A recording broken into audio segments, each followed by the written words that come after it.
Kembali lagi bersama gua Fajar Aditya kali ini di Dongeng Horor. Kamu yang takut atau mereka yang lari? Episode kali ini ada sebuah cerita yang menurut gua wah juga sih. Dimana sebetulnya ini agak nyesek ya, terutama dari korban di cerita pada kali ini. Entah ini bisa dibilang pemerkosaan atau enggak ya. Nanti kalian lihat sendirilah ceritanya kayak gimana. Makanya nama dan semua hal yang berhubungan dari cerita ini sudah disamarkan sedemikian rupa.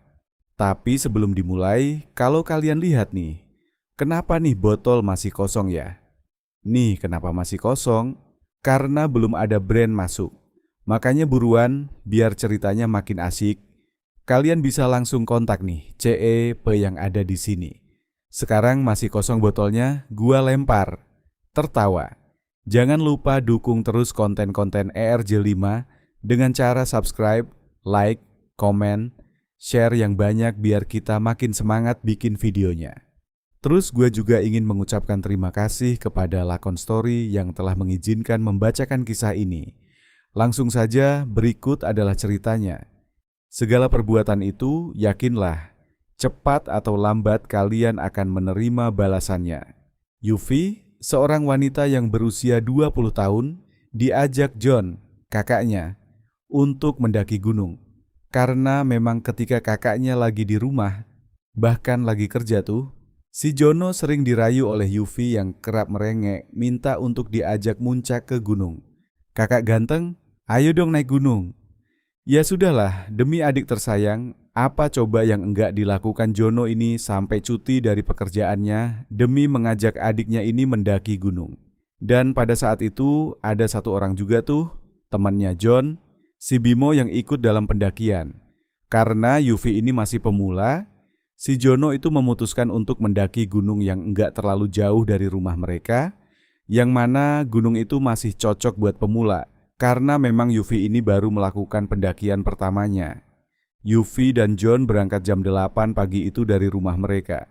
Jalan hingga sampai di base camp gunung tersebut sekitar jam 9, jadi kira-kira sekitar 1 jam dalam perjalanan. Dan di situ ternyata si Bimo pun sudah menunggu. Hari itu tepatnya hari Selasa, di mana sebenarnya John itu sudah mengajak teman-teman yang lain, tapi pada enggak bisa karena lagi sibuk. Hingga akhirnya cuma satu temannya yang ikut pada saat itu, yaitu si Bimo. Enggak lama mereka ngobrol, mereka pun langsung tuh registrasi di base camp gunung tersebut. Mereka mendaki seperti biasa sambil ngobrol-ngobrol. Bimo itu orangnya pecicilan, terkadang dia juga menjahili itu dua kakak beradik itu. Kalian nih kayak judul filmnya. Adik kakakku, temannya tetangga ibuku, ternyata mertuaku. Please deh Bim. Siang itu suasana gunung cukup sepi ya. Bahkan mereka tuh nggak ketemu sama pendaki lain sama sekali. Di saat itu mungkin si John mikir, karena ini kan bukan hari libur. Ditambah lagi gunung itu beberapa hari yang lalu juga kondisinya lagi hujan terus. Setelah 4-5 jam mereka berjalan, akhirnya mereka sampai juga tuh di puncak gunung. Di sana mereka istirahat, bangun tenda tuh, terus ngobrol-ngobrol sampai menjelang malam. Saat itu di puncak mereka juga nggak ketemu tuh sama orang sama sekali. Hanya mereka bertiga. Suasana mulai dingin karena angin kencang yang berhembus ditambah saat itu hujan turun dengan sangat lebat. Belum lagi ada kejadian air hujan masuk ke tenda mereka. Gila nih woi, hujan lebat banget. Mana air masuk ke tenda lagi? Kak, dingin banget ini. Udah-udah kalian tenang dulu deh. Dek, kamu pakai jaket kakak dulu aja ya. Mungkin karena tenda yang dipunya John itu terbilang harganya cukup murah. Makanya kualitasnya bisa kalian lihat sendiri. Air hujan pun masuk ke dalam tenda. Saat itu alasan John bawa tenda itu karena memang tendanya itu cukup besar ya. Jadi muat 3 orang. Tapi sayang tendanya itu kurang kuat. Di sini Yufi itu sudah mulai kedinginan. Badannya itu sudah kayak gemetar-gemetar gitu dan dia pun coba meremas-remas kedua tangannya tapi tidak terasa apa-apa karena memang dia sudah sangat kedinginan. Melihat gelagat kedinginan dari adiknya, John pun langsung membuat minuman yang hangat tuh buat si Yufi ini. Sementara si Bimo ini agak canggung ya karena dia juga merasa mulai kedinginan. Bro, Kita bakar-bakar aja kali ya. Kayu banyak nih, lumayan. Wah, kagak lihat apa hujan lebat kayak gini. Mana bisa nyala anjir. Emang si Bimo ada-ada saja ya. Emang juga sih kayu di sana tuh cukup banyak ya. Tapi mau digunakan kayak gimana coba? Selain karena hujan, di gunung itu juga memang dikenal dilarang untuk membuat api unggun karena memang potensi terjadinya kebakaran itu cukup besar di gunung tersebut. Belum lagi jumlah pohon yang sudah mulai sedikit. Kalau mereka nekat, bisa-bisa mereka kena denda. Tapi Bimo seakan-akan tidak mempedulikan hal tersebut. Dia terus tuh mencari kayu-kayu untuk dibakar buat api unggun. Tapi sia-sia saja karena kayunya pada basah. Ya iyalah, malam semakin larut dan suasana pun juga jadi semakin dingin. Yufi ini sudah mulai kayak nggak bisa merasakan apapun. Badannya itu gemetar hebat dan wajahnya juga semakin memucat. Yufi terus merintih kedinginan, makanya kakaknya John tuh sibuk menepuk-nepuk pipinya Yufi secara halus ya. Tujuannya agar Yufi ini tetap sadar. Dan sialnya mereka, hujan itu berlangsung cukup lama ya. Bahkan sampai jam 1 pagi hujan masih berlangsung, walaupun sekarang cuma gerimis. Yufi makin lama semakin parah, dia tuh benar-benar kedinginan banget. Dan kayak sudah mulai nggak bisa gerakin badannya lagi. Jadilah tuh dipeluk sama si John. Katanya supaya dia nggak kedinginan, karena memang mungkin panik ya. Si John sama Bimo di sini malah berselisih paham. Jadi John ini kayak bersikeras, ya sudahlah, minta tolong saja bantuan sama pos yang ada di bawah. Masalahnya mereka itu nggak mungkin turun semua dong, dengan keadaan Yufi yang lagi hipotermia. Jadi buat kalian yang belum tahu, hipotermia itu adalah kondisi ketika suhu tubuh menurun drastis ya, jauh di bawah suhu tubuh normal. Dan kalau enggak segera ditangani, hipotermia itu dapat menyebabkan gagal jantung, gangguan sistem pernapasan, dan bahkan berujung kematian. Gua saja yang turun, kasihan tuh adik lu kedinginan. Sudah, biar gua sajalah bro. Bahaya, nanti lu nyasar lagi, yang ada makin repot.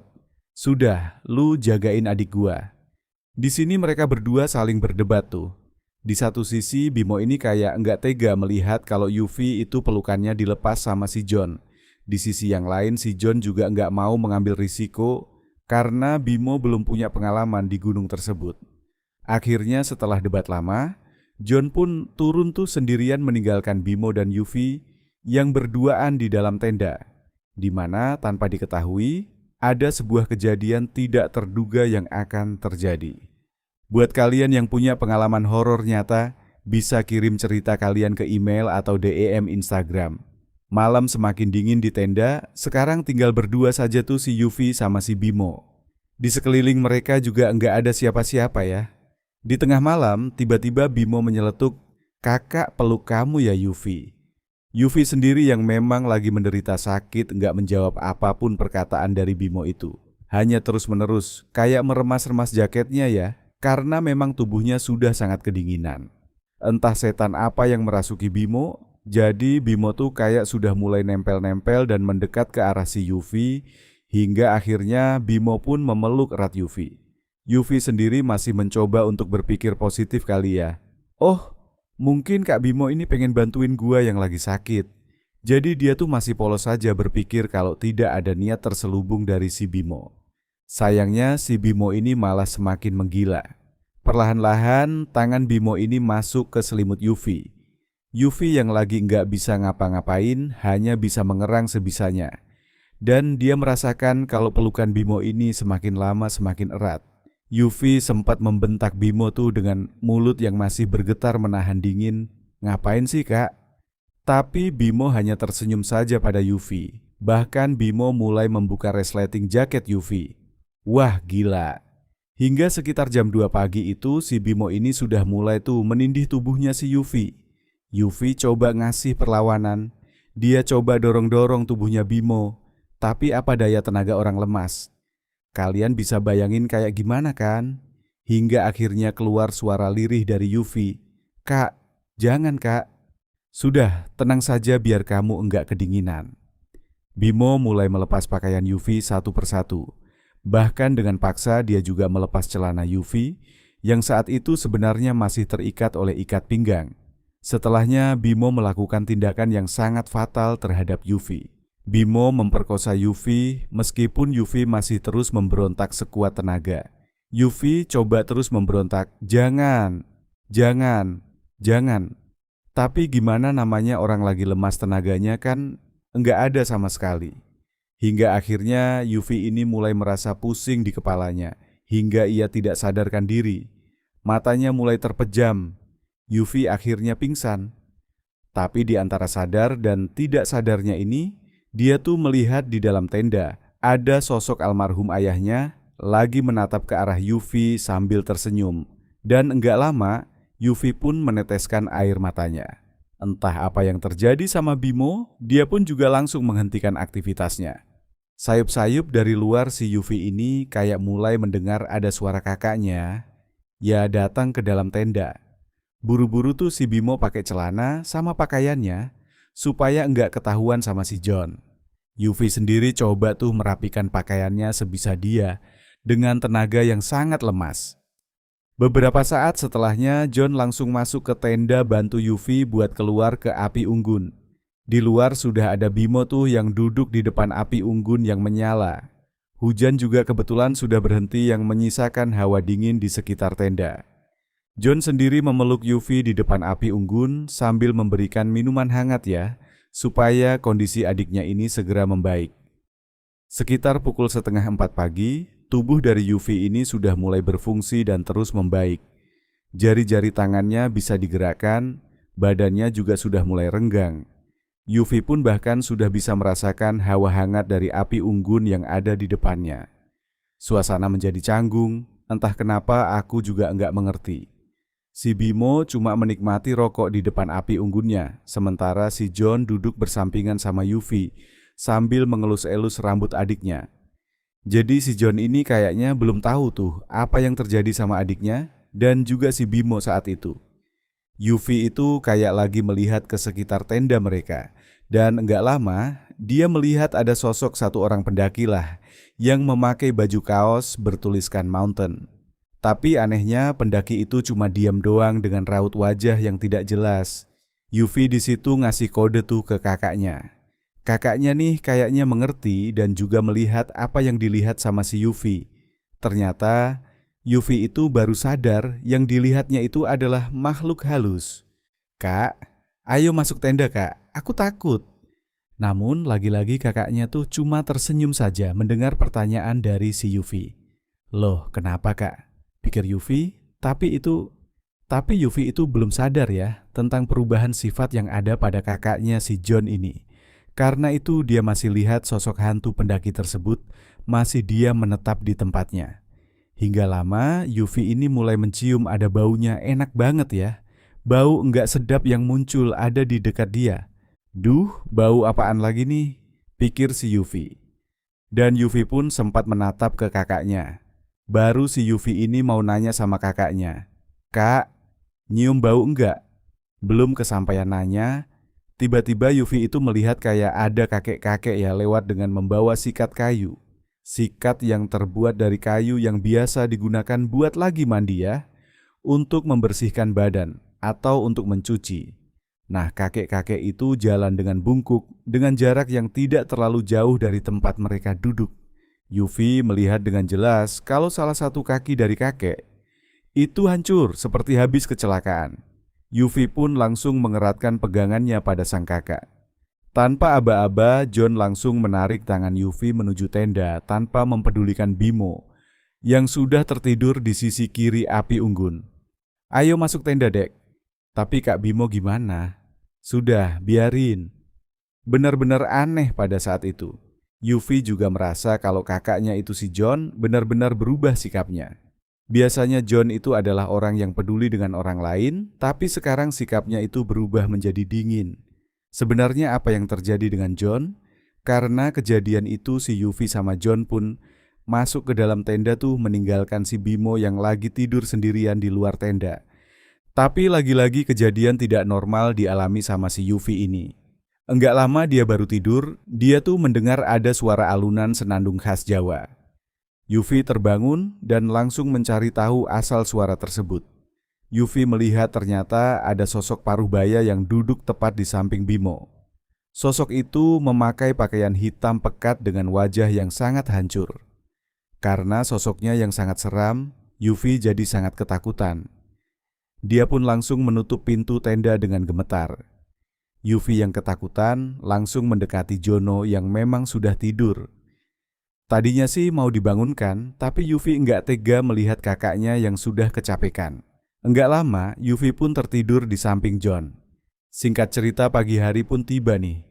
Si Yufi itu terbangun sekitar jam 7 pagi lah, karena itu dia mendengar ada suara ramai-ramai dari luar tenda. Yang intinya suara kakaknya tuh kayak lagi orang terburu-buru. Dan enggak lama, kakaknya itu pun masuk ke dalam tenda bersama orang-orang yang memakai baju oranye. "Vivi, bangun, Vivi."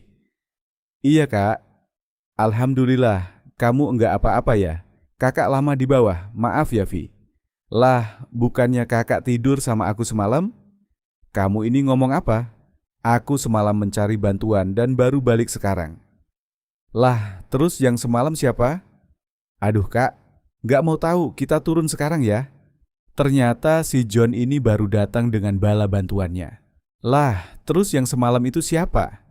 Entah apa yang terjadi sama mereka, si Yufi ini benar-benar kebingungan dan langsung memaksa buat turun sekarang juga. Sementara itu si John juga kebingungan, ternyata si Bimo ini hilang, enggak ada di dekat tenda. Buset, menghilang kemana coba tuh anak? Pikir John saat itu. Nah pas John tanya tuh ke adiknya, cuma dijawab ketus yang intinya dia enggak tahu si Bimo ada di mana. Bingung tuh si John, sebenarnya ada apa sih yang terjadi? Ya sudahlah, karena memang mereka nggak mau terjadi apa-apa nih. Akhirnya kebetulan pada saat itu tim pembantu dibagi jadi 2 kelompok ya. Yang satu untuk mengantarkan Yufi ini ke base camp dengan cepat. Nah, yang satu lagi untuk mencari di mana keberadaan Bimo. Dan sepanjang perjalanan turun ini, Yufi itu masih bingung ya sebetulnya apa yang dia alami semalam. Terus siapa sebenarnya kakaknya tuh yang datang ke tenda semalam? Ya masa iya gue tidur sama setan? Karena melamun kayak kelamaan, Yufi pun sempat ditegur tuh oleh tim yang mendampingi Yufi pada saat itu. Singkat cerita mereka pun selamat ya, sampai di base camp dan Yufi pun langsung istirahat menunggu kakaknya, John, dan Bimo juga tiba di base camp. Cukup lama hingga akhirnya John sama Bimo tuh sampai di base camp sekitar jam 5 sore. Nah di sini keadaan Bimo tuh benar-benar aneh ya. Kayak orang linglung suka gigitin tangannya dan kadang juga suka tertawa sendiri. "Kenapa sih Bim?" John sendiri bilang tuh sama adiknya ketika dia menemukan Bimo sudah dalam kondisi seperti ini. Semuanya pun kebingungan dengan apa yang terjadi dengan Bimo. Hingga akhirnya Yufi enggak tahan lagi secara emosional. Dia pun menceritakan tuh apa yang dialami semalam hingga membuat John dan yang lainnya terkejut. Mereka benar-benar enggak menyangka sama yang dialami oleh Yufi dan menganggap si Bimo ini sudah sangat keterlaluan. Sesampainya di rumah, John pun juga sudah mengamuk, enggak memedulikan lagi itu si Bimo. Dia tuh mikir, kok tega-teganya nih teman gua melakukan ini ke adik gua? Benar-benar enggak menyangka banget tuh si John sama kelakuan Bimo ya. Walaupun si Bimo ini memang tergolong anak yang cukup nakal, tapi mungkin dalam hatinya John berkata, "Benar-benar tega lo." Beberapa hari setelah kejadian itu, Bimo masih belum sembuh. Masih kayak orang linglung. Bahkan keluarganya dari Bimo ini sempat datang tuh ke rumah Yufi buat protes. Awalnya keluarga Bimo ini mikir bahwa apa yang terjadi sama Bimo adalah kesalahan dari John, karena anaknya diajak muncak oleh John. Tapi setelah Yufi menceritakan semuanya, justru keluarga dari Bimo lah yang meminta maaf atas perbuatan anaknya. John sendiri sebenarnya kayak belum bisa memaafkan ya apa yang dilakukan Bimo ke adiknya. Tapi mengingat kondisi dari Bimo yang masih linglung dan sakit seperti itu, dia pun mengurungkan niatnya tuh untuk melaporkan Bimo ke pihak yang berwajib. Sayangnya sampai cerita ini diangkat, gue juga masih belum tahu tuh kondisi terakhir dari Bimo apakah sudah sembuh atau belum ya. Karena itulah sebuah kisah yang dialami oleh Yufi Dimana ketika cerita ini juga diangkat, gue juga nggak tahu tuh bagaimana keadaan Bimo sekarang. Kalau menurut gue, ini sebenarnya sudah masuk ke kriminal sih, dimana ketika Yuvi sakit, tuh Bimo melakukan hal-hal yang sebetulnya Yuvi tidak inginkan. Emang terkadang bisikan setan itu menjerumuskan kita yang melakukan hal-hal yang semestinya tidak kita lakukan ya. Semoga saja kita semua tuh terhindarlah dari kejadian-kejadian kayak begini. Sekali lagi ucapkan terima kasih buat Lakon Story yang telah mengizinkan membacakan cerita ini. Kurasa cukup demikian episode pada kali ini. Jangan lupa subscribe, like, komen, share video ini yang banyak biar kita makin semangat bikin videonya. Gua Fajar Aditya undur diri. Ciao.